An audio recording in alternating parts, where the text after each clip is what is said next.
bismillahi rahmaani rahim asalaamualeykum yéen waa Ndar TV asalaamualeykum yéen waa àdduna yéen ñi nga xamante ne yéenay seetaan Ndar TV may bëgg di kontaan di sant ci liñ ma dalal ci plateau bi nga xamante ni mooy fierté képp kuy doomu Ndar à travers le monde man nag maa ngi tudd maître Aminata Diouf Yade waa juddoowuma maître Aminata Diouf Yade mais noonu lañ may woowee alias Aminata Xaas maa ngi juddoo fii Ndar màggee Ndar jàngee Ndar sama formation yëpp daanaka Saint-Louis laa ko defee bu weesoo sama formation au centre de formation judiciaire bi ma defee Dakar liggéey naa aussi Ndar xëy na benn yoon rek laa génn dem Dakar liggéey fa au tribunal hors classe de Dakar waaw bi ma juddoo Ndar nag ami waajur doomu Ndar dañ maa yar ci tegginu waa Ndar waaw muy tegginu waa képp nit doomu nit ku baax daanaka jàng naa alxuraan ba wàcc alxuraan ma Abdou Wahab Diop sëriñ Abdou Wahab Diop moo ma jàngal alxuraan maa ngi defee sama école maternelle ak élémentaire Saint-Joseph de Cluny bi nekk sud par la suite ma dem Ahmed Fall foofu laa amee sama baccalauréat après le bac ma ñëw université Gaston Berger de Saint-Louis foofu laa nekkoon di fa def sciences juridiques ba ma fa jógee nag par la suite si laa def le concours de centre judiciaire formation judiciaire bu Dakar ma jàll ci concours boobu yàlla dogal ma génn ci def formation bi pendant 2 ans à l'ENAM par la suite lañ ma indiwaat Ndar gi ma jóge woon waaw fi laa defee sama stage fi laa exercé j'ai exercé naa fi au niveau du tribunal départemental en tant que greffier def naa aussi tribunal régional def naa aussi cabinet d'instruction def naa aussi parquet par la suite nag si lañ ma yóbbu cour d'appel bu Saint-Louis waaw bi ma jógee cour d'appel Saint-Louis nag si le virus chanson bi gën maa dugg lool wax dëgg yàlla j'avais besoin ma def ay cours vocaux ay vocalises parce que nit di nga bëgg dara muy sa passion nga bëgg dara ñu ne lii don la ci yow boo woyee mu mel ni que danga cee judd wala danga cee màgg ndax man judduwuma ci musique bi màgguma ci macha allah donte am na ay mbokk ñu mel ni que Salo Dieng ñu def musique Pacheco ñu mel ni ki sama tata Aminta Sow Fall nga xamante ni deful musique mais artiste la parce que écrivaine la waaw ñeneen itam jaar feneen waaw man ma def musique bi loolu moo ma gënoon tax ma dem Dakar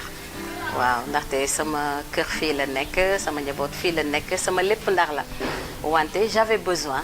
ma def formation boobu moo ma yóbbu woon école Douta Seck ma dem auprès d'un très grand professeur mu di professeur Adolphe Coly pendant 2 ans mu may jàppale ci voix bi waaw ñuy defee exercice et cetera et tout c'est à l'issue de ça nag ci la yeggale pose voix wu sama album bi nga xamante ni moom la ñuy waajal ci kàttanu yàlla te bëgg mu génn le 10 novembre waaw bi yàlla sottalee loolu yépp nag dama ni waaw man Ndar rek laa am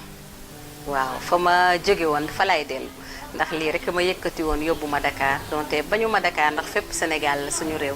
moom la ñu am ñun ñëpp wante j'avais besoin de revenir chez moi yàlla dimbali ma nag boole maag ñu baax ñu comprendre ma aussi defal ma une réaffectation à Saint-Louis nii jëlaguma service au niveau du tribunal de grande instance ndax maa ngi ci vacances judiciaires yi mais je suis revenue à Saint-Louis chez moi au Bercail.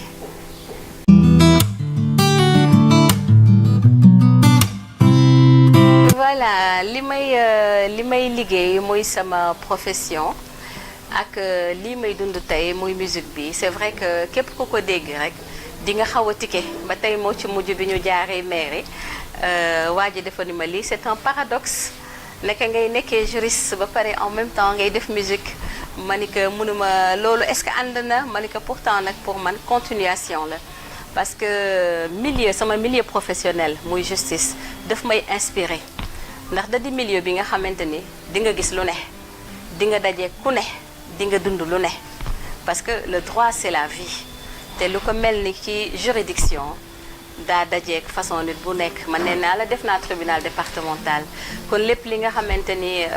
société la muy mbirum sëy muy mbirum jaboot muy mbirum héritage loolu yëpp dund naa ko fa boo demee tribunal régional di nga gis ni ay yenn délits yu bëri ay mbir yu xaw a yéeme yu bëri dina fa jaar léeg-léeg di nga jéem a comprendre nit ki lu ko yóbbu ci lii nii yëpp te loolu yëpp société la sociale la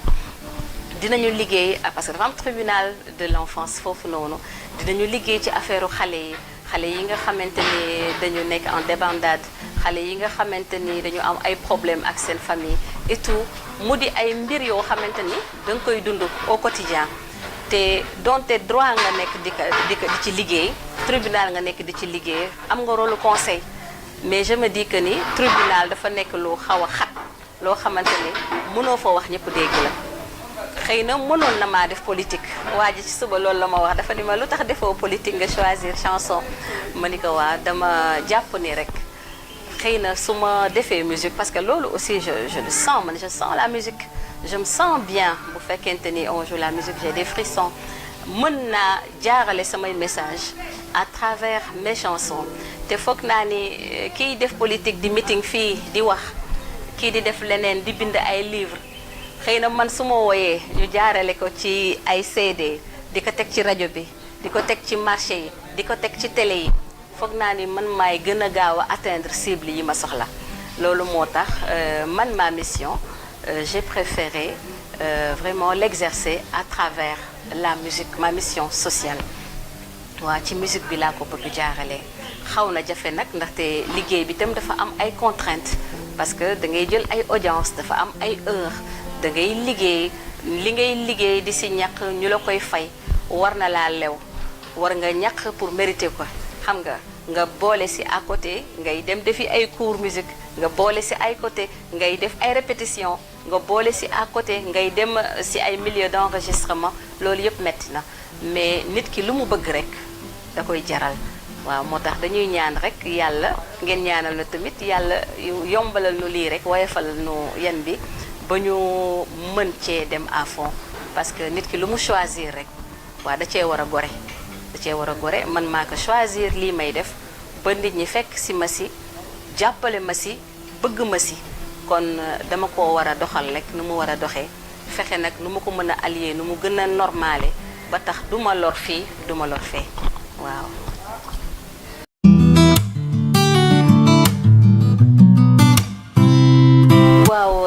Man, je dirais même que ma musique est plutôt engagée. Je dirais que ma musique est très engagée parce que man Sanar laa dëkk Sanar c'est à 5 minutes de l'université kon lu mel noonu bu xewee te ñuy ay jaboot xam nga am ay rak yu nekk université am ay neveu yu nekk université macha allah xam nga yoon la waaw yoon la aussi bu lu mel noonu amee ñun duñ ci noppi yoon am na yoon droit la livre la bu ñu teg lii su amee lii lañ koy atte lii su amee lii lañ koy atte te loolu noonu nekk foofu ñun ñoo ko fa teg loolu moo ñu tënk ñun ñëpp moo tax ba kenn ku nekk di mën a respecter sa moroom moo tax ba kenn ku nekk waaw ba kenn ku nekk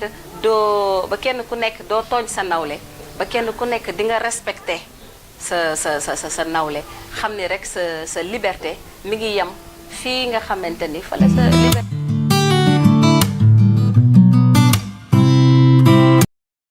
tubaab moom dafay wax le mouton brut là où il est attaché tu vois kon man su ma nee artiste la musicienne la chanteuse la il faut me refléter sama société il faut me refléter sama vécu quotidien te artiste xëy na ñu bëri xamuñu mais day mel ni que dafa xolam dafa xaw a gën a yaatu yëg-yëgam dafa xaw a gën a yéeme waaw si bien que man liy romb doomu aadama di passer inaperçu man mënuma ko romb te yëguma ka lu bëree damay dox si mbedd mi wàcc sama oto ñaari taalibe ngay xeex wala taalibe bi feebar na war nañ ko yóbbu damay bàyyi la ma doon def topp ca loolu xëy na pour sensibiliser sëriñu Cerno daara yi pour sensibiliser famille yi joxe seen njaboot damay def ay composition dans ce sens comme ni ma la waxee rek su ma woyee ñu teg ci marché bi teg ci rajo bi teg ci télé yi imaam sax dana romb déglu ko imaam sax dana romb déglu ko te xëy na am na lu mu mën a soppi ci doomu aadama waaw moo tax sama tribunal googu ma nekk itam yenn sëy yi gis nañu bari na lu muy tas def naa composition si loolu pour ñaaxaat jigéen ñi ñu xamante ni sëy jaamu yàlla la sëy nekkul ay caaxaan nekkul tey day neex rek ma toog suba mu naqadi ma dem ñëwuma rek yër si mais itamit damay dal ci góor ñi ndax léeg-léeg tamit da ngay gis couple bu ñëw borom kër gi dóor soxna si ba maari day im si wala li mu war a contribuer aux charges du ménage du ko def nekk koo xam dafa irresponsable boobaa tam damay def naa ay composition damay tirer ci suñu càmmin yi ci suñu borom kër yi pour di leen rappeler un tout petit peu li nga xamante ni mooy seen wareef ci seen njaboot mooy seen wareef ci seen soxna mooy wareef bi diine tëral te ñu war ci jaar ñun ñëpp waaw loolu j'espère que dina répondre sa question pour dire que ni tribunal bi wax dëgg yàlla man daf may inspiré bu baax sama société daf may inspiré bu baax.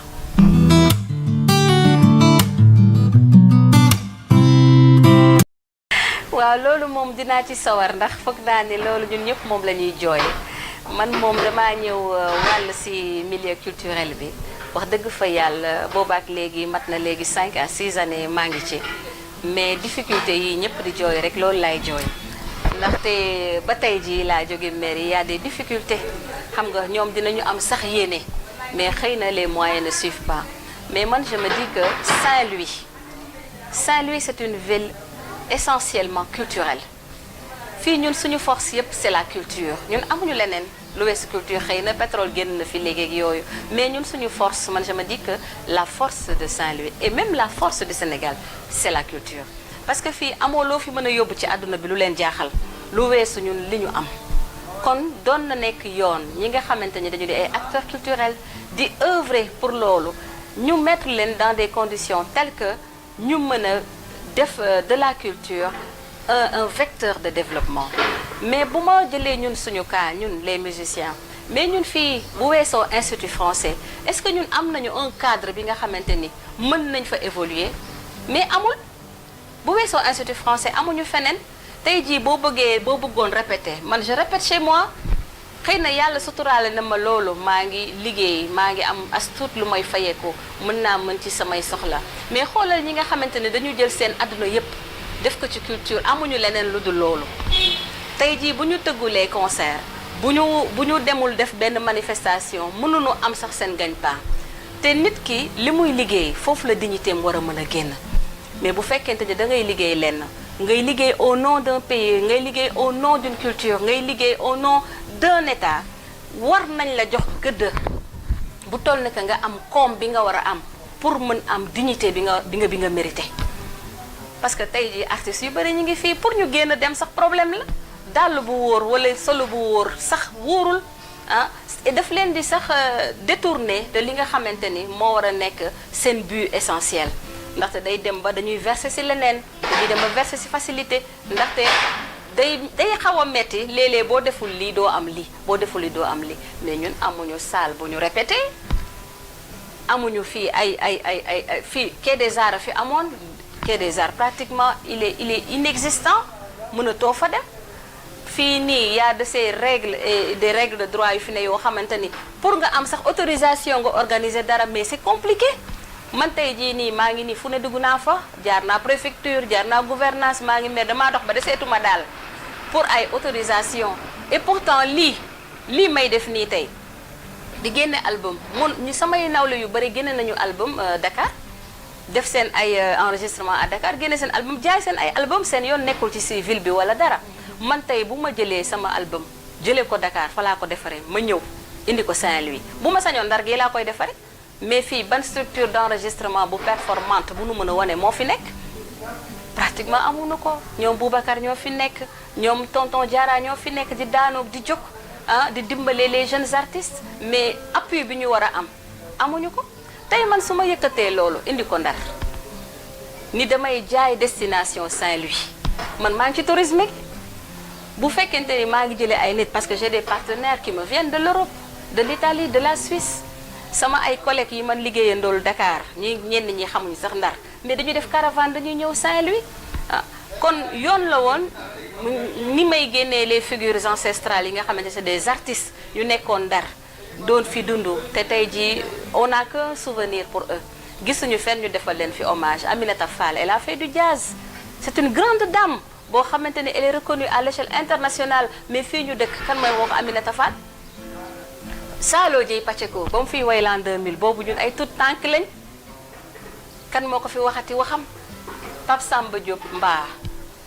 Diabou Seck la Saint-Louisienne, mais ñooñu ce sont des géants de la culture yoo xamante ni jaar nañ fi te Ndar la ñu jógee ndax Ndar gi c'est la première capitale de l'Afrique occidentale française, tout est parti d'ici. kon tey culture fii ci Ndar war na mën a tekki dara, war na mën a am benn certain aura. man ci loolu laay dox, ci loolu laay xeex, mais j'avoue que c'est difficile parce que fi ma jaaragum amagoo foo jaar foo xamante ni wax nañ la fi loo xamante ni dal na sa xel. On va voir rek ngay dégg et pourtant lii suñu cause la ñun ñëpp ci waroon jàpp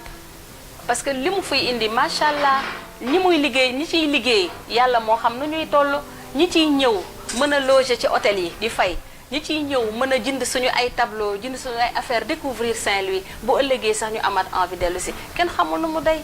moolu moo tax ma lay wax la culture mooy vecteur bi nga xamante ni moom la ñu am ñun pour suñu développement. Malheureusement nag fii fi ñu dëkk nii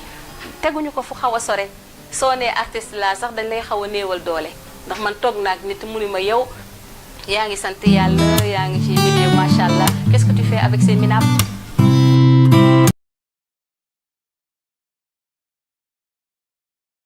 waaw sëñ bi man moom duma maire, waaw man duma maire, defuma politique jegewuma ko sax man je suis avec le parti du peuple. Man je suis porteuse des sans voix man bokkuma fii bokkuma fee waaye ku def sa lu baax man la diw def nga lu baax te danaa la ci encourager. waaw li ku ma gis nga def lu baax wala ma dégg ni def nga lu baax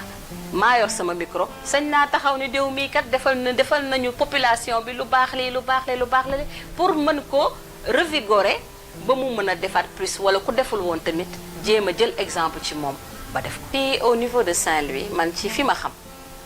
muy sama nawle yi nga xamante ni dañuy def musique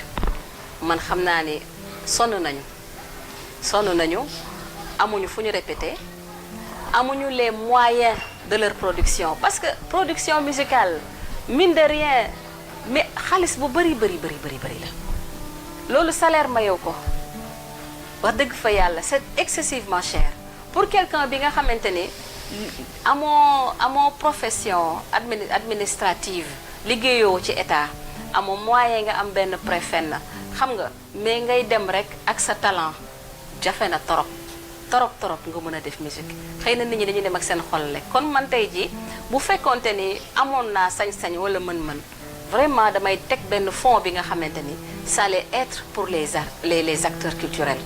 képp ki nga xamante ni jóg nga yëkkati benn projet mu am benn comité buy saytu projet boobu xool la viabilité de ce projet xool la faisabilité de ce projet xool le fondement de ce projet bu mérité ñu financer ka surtout les jeunes là nga xamante ni ñu ngi fii di chercher leur voix à travers la musique à travers la sculpture à travers même le mannequinat ñeneen ñi nga xam ne ñu ngi ci couture bi ñii ñi ngi ci danse bi ñii ñi ngi secteurs yi daal bëri na culturellement ñu jàppale leen parce que jàppale nit mooy jox ko moyen de jàppale nit du si ay waxi kese ñëw taxaw bisam jot nga sol sa veste wala sol sa yére sol sa cravate maa représenté tel wala jëlal sama logo def ci fekk dimbale woo ko lenn kooku dimbalewuloo ko ndax pour mu yegg sax dana jafe yi nga xamante ni day ay structure culturelle yi nga xamante ni dañ ko fi teg état bi moom ko état bi li mu moom ñun ñoo ko moom pour ñu accéder si daf ñu war a yomb waaye bala ngay am son sax di nga daw bay bëgg dee suñ la nee jox nañ la son teg ca li nga xamante ni yow mi nga xamante ni artiste bu ndaw ngay soogandoo ñun la jox nañ la son waaye préparé lu toll nag 4 millions yoo xamante ni day nekk diggante carburant day nekk diggante camion yay def son ba day nekk diggante technicien ya ngay fay loolu c'est un cadeau empoisonné kooku soo ko waxee nit ki mënatu ko.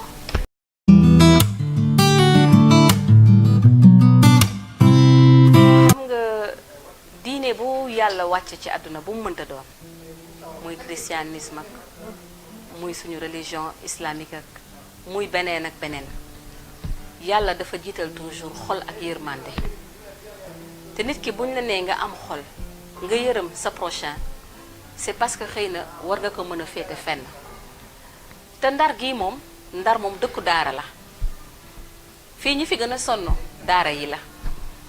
ñoo fi gën a sonn bu weesoo ñooñu noonu am na fi ay goru yàlla yi nga xamante ni ñu ngi fii mënuñu ñaan mënuñu àbb mënuñu xaaraan foo leen gis dañuy ree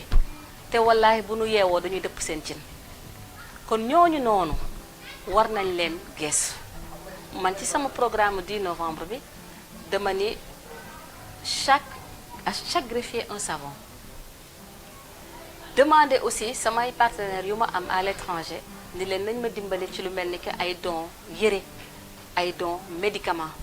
am naa si ay échos yu favorable j'ai des conteneurs yi nga xamante ni dina ñëw ay yére la def yi nga xamante ni ay matériels médicaux la def loolu pour juste ñu jàppale parce que musique aussi boo koy def nekkul da nga koy def xëy na ku jël sa xaalis investir jël sa 20 millions nga def ci projet xëy na jëloo loolu nga sànni parce que bu message ba génnee moo la ci ëppal solo sax mais bu lu ci mënta ruus tamit ñaan nga yàlla nga bokk ko ak ña nga ko seqal ña la ca jàppale ña nga ca àndal ña nga dëkkal ñay say mbokk ñi ca néew doole ñi nga ñaan yàlla bokk ak ñëpp gis nañu suñu yaay ji Fatou Guewel barki Dembo Ndiaye macha allah li mu def na anniversaire am ba mu paree la mu def na ay marmite du cœur dem na ci yenn daara yi may xale yi dem si ay place yoo xamante ni ñii seen amuñu ndey amuñu baay ñu dimbali leen loolu la suñu papa ji suñu mag ji Youssou di def en coulisses moom la Baba Mal di def en coulisses pour vous dire que ni li artistes yi di def dans le social bu fekkonte ni ñi ñuy wax les politiques noonu lañ doon defee kon xëy na kenn du sonn te tey jii politique yi ñooy suñu porte-flambeau ñoom ñoo ñu mën a jàppale ba ñu mën a accéder ci yenn structure ba mën a suñu aar bi ñu pousser ko ci lu ñu mën a rapporter ba ñu mën a ñun tam jëriñ suñu askan kon ñooñu dañ leen di ñaan tam ñu woyofalal ñu jàppale ñu taxawuñu ci li ñuy def ba ñun tam ñu mën a servir parce que l'art ce n'est ni plus ni moins que pouvoir servir loolu kese la.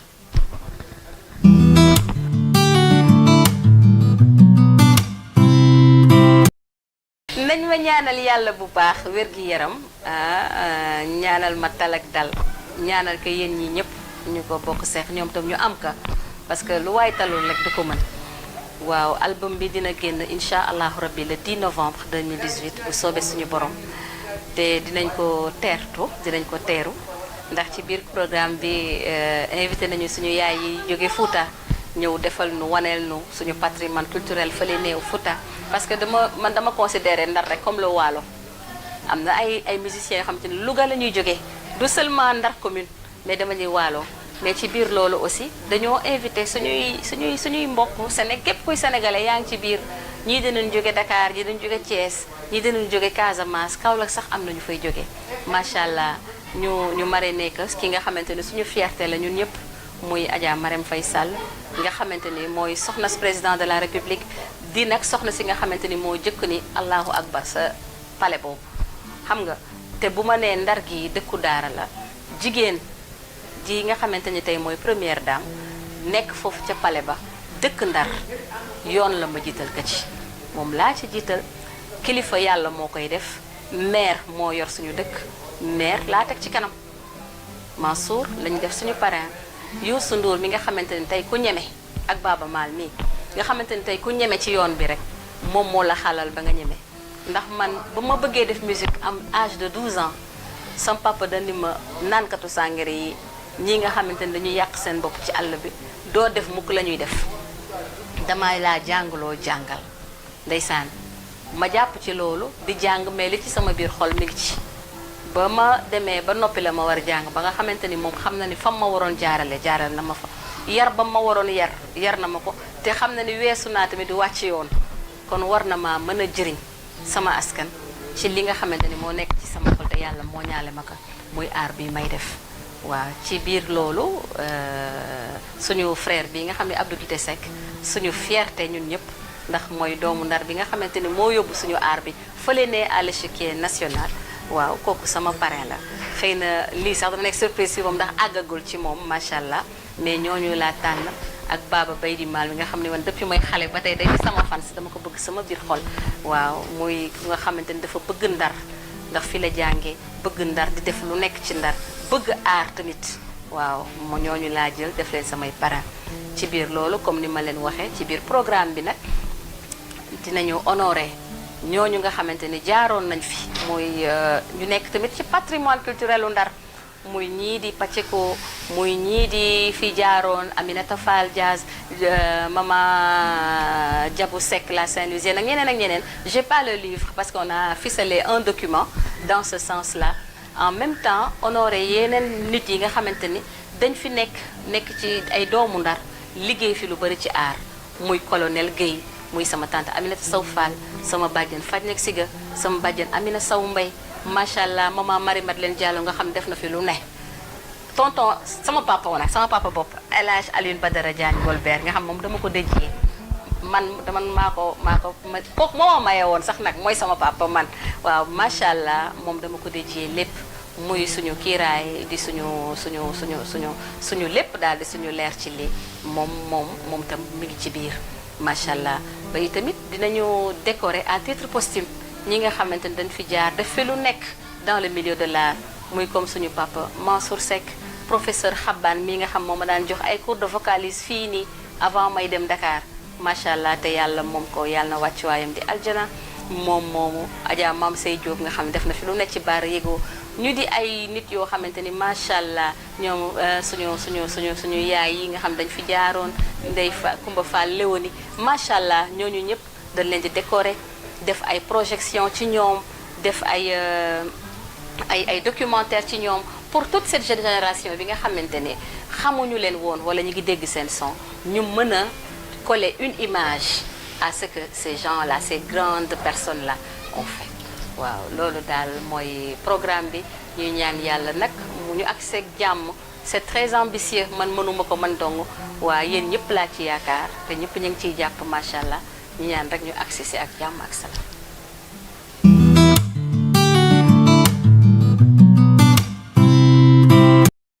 xam nga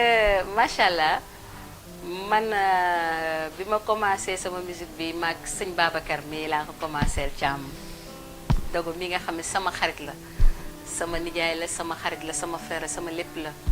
keroog ba ñuy commencé di def musique bi ci Saalum Maam Jaara bii la. boobu noonu defuma vocalise defuma dara xëy na su ma woyee ñu ni baat bi neex na waaye mënuma ko yëkkati d'un pouce macha allah mu yore gitaaram gii rek fu mu dem rek ñëw nañ répété macha allah ñu ànd ak ñoom ànd ak tamit sama frère yi dëkk Ndar di ay musiciens yu mag ñu mel ni que ñoom Ngam Jara ñu mel ne ñoom tonton Ibou Diop ñu mel ne ñoom Baba Ndiaye ñu mel ne ñoom Petit ñoom Jean xale yi ñoom ñëpp ñu jàpp si ñoom li macha allah. ñu nekk nag fu ne ñu fay dem di répété comme ni ma la wax rek problème bi ñu amuñu fu ñu répété fu ne répété nañu fa dem nañu Quai des Arts dañu doon fay dem nañu espace jeune dem nañu fan la ñu mujjee institut français bi ñu demee ba nga même palais des arts dem nañ fa ba ñu demee ba nga xam ne bu ñuy répété ñu bëri dañuy ñëw di ñu seetaan si la suñu benn frère bi Ngam ni ma maître te ñoo jéem a jël son yi ñu yóbbu leen studio ñu jéem leen enregistré loolu moo indi suñu premier enregistrement ñu defee ci ko fee sa Boubacar Tall sama frère boobu nga xamante ni yàlla na ko yàlla may gudd fan ak wér nga xamante ni ku ñu jàppale la man ku ma jàppale la ku ma teg ci temps macha allah fa la ñu dem. waaye li nga xam bis bi nga xamante ni vraiment jooy naa mooy bis bi nga xamante ni def nañu suñu enregistrement ba noppi posé lépp li nga xamante ni musique la ba mu des lu dul posé voix mu woo ma sama ingénieur de son bi woo ma ni ma lii kat foog nga reprendre ka te boobu fekk na def naa lépp fay naa la ma waroon fay la ma yoroon yëpp jeex na tàkk munuma lii foog nga reprendre ka ma ni ka ndax lan moo ma ndax de yéen de bëgg ngeen waaye da ngeen dëpp yéen ñëpp dëpp bis boobu nag jooy naa lool ndaxte demoon naa ba yaakaar ne j'ai touché le plafond macha allah ñu ni ma li nga def yëpp dara baaxu si waaye ma ciy sant yàlla ndaxte daf ma jàngalaat lu bari ndaxte daf ma tegaat ci yeneen loxo yóbbu ma ci ki ñuy woowee Ale Mbaye Jano Mindi ñooñu ni ma ñëwal Dakar soo ñëwee nga defaraat nga liggéey sa baat ndax nit su bëggee dara da ciy def les moyens bëgg am na mais jàng gën a wóor waaw ma del Dakar tamit en toute sobriété humilité xam ne man kat maa bëgg waaye dese na maa mën ma dem ci professeur Adolphe mu may jàngal pendant 2 ans ba ni ma soxna si léegi de jàng moom du jeex musique du lu ñuy jàng la au quotidien tous les jours mënoo ni tey jii mokkal nga mokkaloo de waaye mën nga commencer dara waaw bis boobu daal jooy naa wax dëgg fa yàlla ndax lu déception la woon ci man daf ma doon wan ni daal vraiment man yaakaaroon naa ni mën naa waaye nekk mënuma dara waaw man bis boobu jooy naa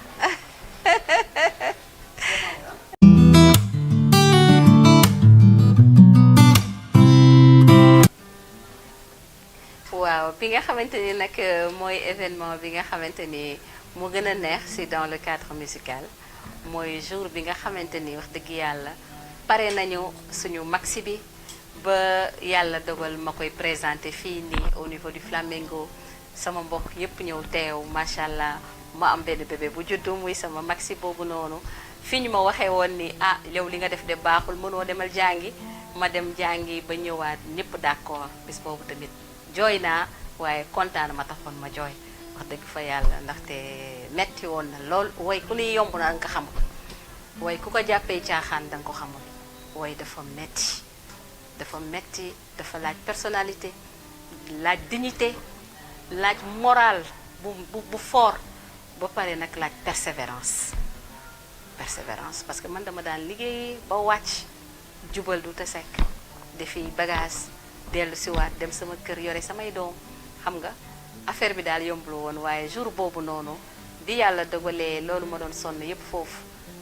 seede ba génn ñu koy teg ci rajo yi di ko teg fu nekk waa Ndar yépp kontaan bis boobu kontaan naa lool wax dëgg fa yàlla.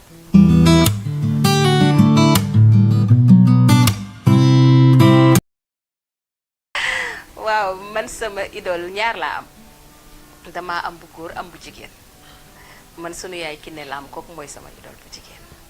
waaw maman Kiné Lam moom man même samay woy sax dama ko ciy sàcc parce que dafa di jigéen ji nga xamante ni dafa ne ci musique di symbole bu fort boo xamante ni macha allah nekk ci bu mu sëy jaamu borom këram macha allah musique bi yàqu ko yàqul famille yam yàqul njabootam muy suñu idole ñun ñëpp man en particulier sama idole la waaw ñeneen ñi nag ñeneen ñi tam mën naa ni ñaar lañu kenn ki moo di Youssou Madjiguène Ndour nga xamante ni il est parti de rien du tout et il s'est battu lu ne mu jéem ko ndaxte man dégg naa ñu ni ma am na fu mu daan dem di jouer boobu xale la su jouer ba pare téeméer lañ koy jox taxul mu bàyyi gëm la mu gëm ba tey ji képp ku sañ a tey jël yore micro rek di ci way di ci am respect kon foog naa ni moom xàll na ci lu bari ndax moo yóbbu suñu musique bi fu nekk à travers le monde keneen ki nag moo di Baba Baydi kooku moom man dama ko bëgg depuis ma nekk xale bu ndaw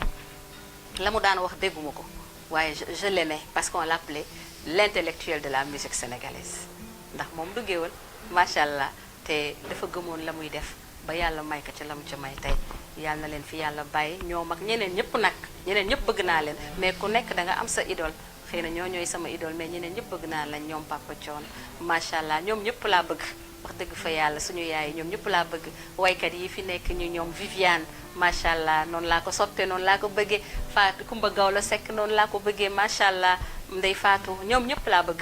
bañu ma kenn macha allah ak sama sœur yi nag nekk Ndar ñoom maman Sadio ñi nga xam ne ce sont des battantes ñoom maman Louise yi nga xam ne ce sont des battantes Khadim Tall mi nga xam ne jàmbaar la Mbaye Ndiaye Tilala la ñooñu ay jàmbaar lañu ndaxte wax dëgg yàlla ñi ngi ci waar bi te kenn déggu leen ci dara lu ñaaw te mu metti loolu nag mel na ni rek da nga boyal rek teg leen ci waaye taxul ñu xàddi taxul ñu daay kon yàlla nañu yàlla boole defal jàmm ñun ñëpp ci daraja Seydina Muhammad sallallahu alayhi wa sallam barke borom Touba si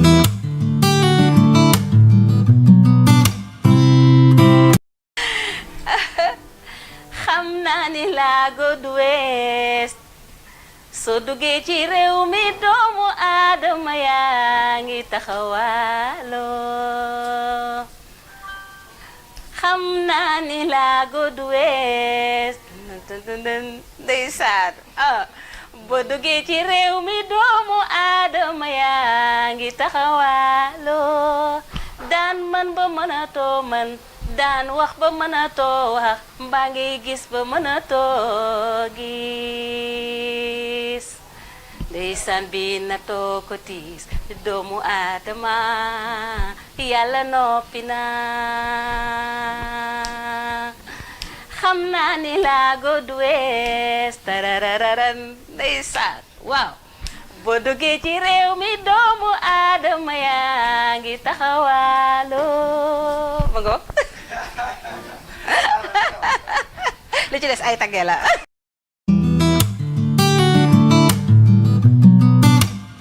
moom way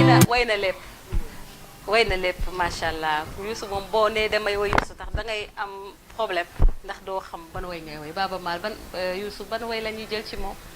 ban la ñu war a woy man léppam laa bëgg lépp Youssou laa bëgg macha allah sedd bi ak tàngaay bi dafa mel ni lépp yam bu ci xas yenn ba jàll danga naan moo la gënal seddaayu bi tàngaayu bi bu tàngoor jotee ñu dem fi bu seddaay jotee ñu fatu ci néeg yi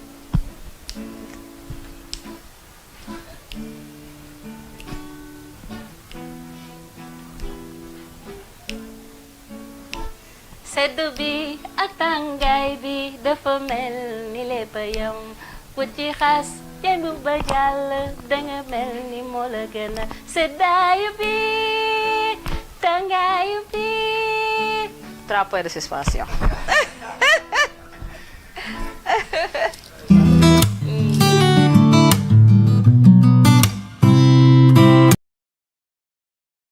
problème bi nag Baaba Maal mooy way bi man dama koy jaxase ba mu yegg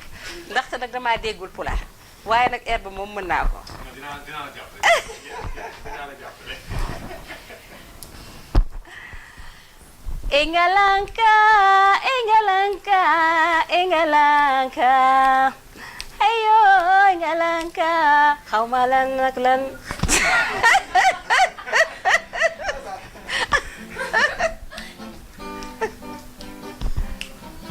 Engalanka Engalanka Engalanka ayo Engalanka ak lan ak lan waaw mu ngi noonu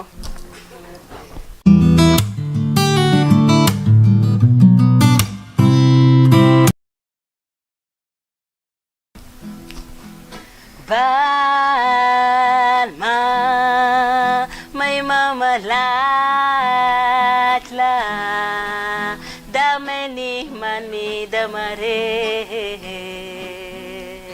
wan ma yoon baal ma may mama laaj la daa mel ni man mi dama réer wan ma yoon bi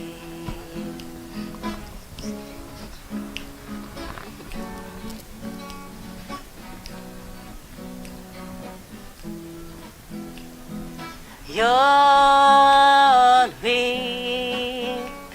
sama yoon wi maa ngi laaj ci sama biir mbaa lii du lor ñi gën ci man mi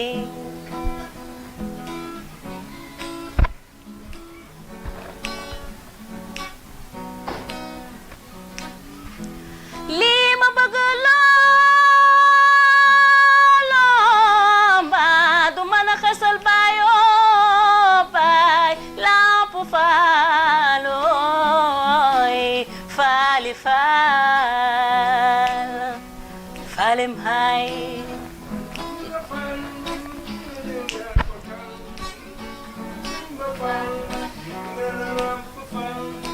Cheikh Ibra Fall may sa bige Kumba Fall lamp nga ne li yaa ko taaloo ne leen Ibra Fall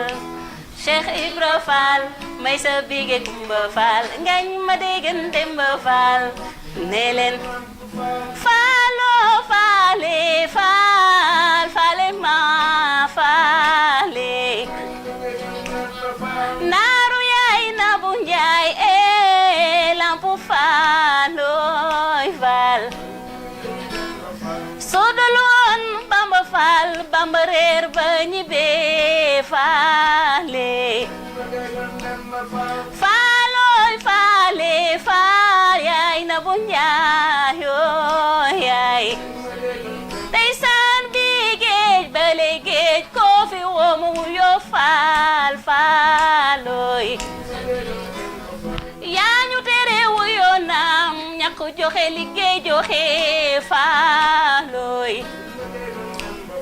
billaay Cheikh Ibra Faal may sa bige Kumba Faal lampu nga nel yaa ko taal yaay faal bi ma doon lampu faal lay ndam mooy faale lampu faal la may moom su may dund ak su may tee faaloy Ibra Faal lampu nga nel yaa ko taali faal ñaar fukki fan ci weeru koor faal nga jébbalooy faale ndeysaan cuuna neena bisub dibeer la mbir ma wóorooy faal billaay Cheikh Ibra Faal may sa bige Kumba Faal ngañ ma déggan Demba Faal billaay Cheikh Bamba Faal lampu ngëneel yaa ko taal bu dul woon yow mu réerooy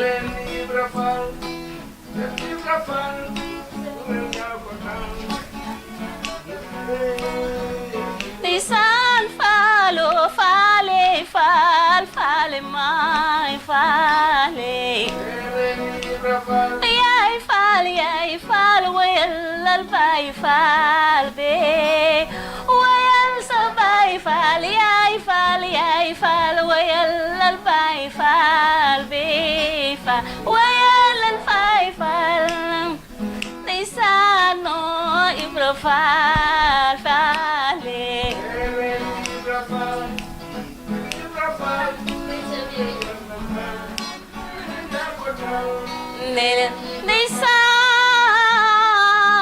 ndeysaane talibe ngi way ha yaay faal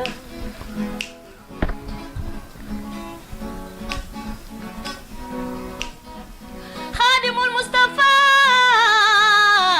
balay saburi Sëriñ Mbàkke maar ma sawalo mi ci naawel góor ga demoon Gabon jalli bég daaw me sama yaakaar man daal yaay faal Ibra Faalooy faal Ibra Faal faal yaa nu wan fii goohe ndeysaan baay faal be billaay yaa di góor faalooy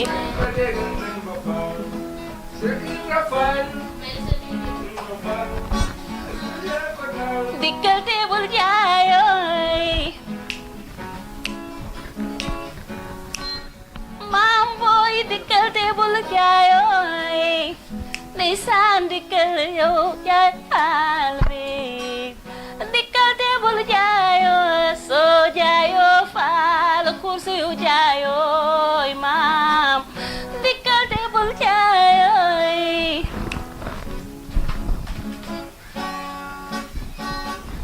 nee leen Ibra Faal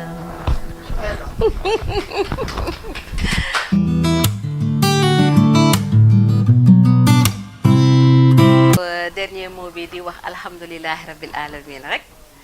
di sant yàlla bu baax di sant julli ci sangu-sang yi Seydina Muhammad sallallahu alayhi wa sallam di sant Xaadimul Mustafa sama yaakaar tey ak ëllëg fa ma jëm di naan jaraw lakk maam Cheikh Ibrahima Fall Lamp di leen gërëm yéen ñi waa Ndar TV ndax wax dëgg fa yàlla keroog ba ma dajeek yéen boobu sama frère bi nit ku baax kii nga xamante ni moo di Thierno Sarr moo ma invité woon ci défilé des Miss Saint-Louis fekk moom tonton Kébé boole maag moom directeur rajo communal nit ku baax itam ni ma li ngay def da nga soxla ñu la ci jàppale dinaa la boole nit ku baax nit ku dal nit ku xam luy culture fii ci Ndar mu di monsieur Sarr moom it tamit mu jàppale ma wax dëgg yàlla dem ceeg xolam dem ceeg yéeneem ni ma ñëwal nga ñëw ci affaire bi boo ci dikkee ñu wax ci événement bi mu nekk publicité boo xam ne fayuma dara xam nga jàppalee ngook ndax doom bu sax ci sat la bokk ba ma fa jógee ba may génn sëñ bi yow si laa dajeeg yow macha allah nga dégg yow tamit comme li may wax rek ñi nga xamante ni dañ fi nekk di ay acteurs culturels dañ leen war a dimbali parce que ñii tey jii sama émission bi ku ne mën nga koo dégg mën a dem fu ne tey bu ngeen joxuma leen paas yéen a paasal seen bopp yéen a indi seen bopp indi seen i bagages yépp pour lan pousser ma ma dem ci kanam puusaale waa Ndar par de la waa Ndar puusaale sama réew kon maa ngi leen di gërëm bu baax xëy na ñu mel ni ñeen ñii nii buñ ci amoon ñu mel ni ñett rek ñu ci tolloog ñett rek kon xëy na li ñuy jooy ñun ñii ñëpp tey jii artistes culturels au Sénégal yi rawatina fii ci Ndar kon duñ ko jooyatee waaye sant yàlla l'espoir est toujours permis yàlla na yàlla def rek xol yëpp tàppewu ku nekk gis fi nga xamante ni mooy fii xaw a néew ci yow yàlla may la doole ba nga mën defar pour ñëpp bokk ndaxte loolu rek mooy àddina ñuy ñaan bis bii ñu jëm tamit yàlla may ñu yegg si ak jàmm yàlla may si ñu am ci ndam te buñ ci amee ndam yàlla na ko bokk ñun ñëpp yàlla bàyyi maak yéen bàyyi maak sama njaboot gi nga xam ne ñoo ma jàppale ginnaaw yàlla sama càmmin lii di sëñ Babacar Thiam nga xam fu ma ne mu ne fag man dafa bàyyi ndey bàyyi mbokk bàyyi ñëw dëkk ci man ci sama biir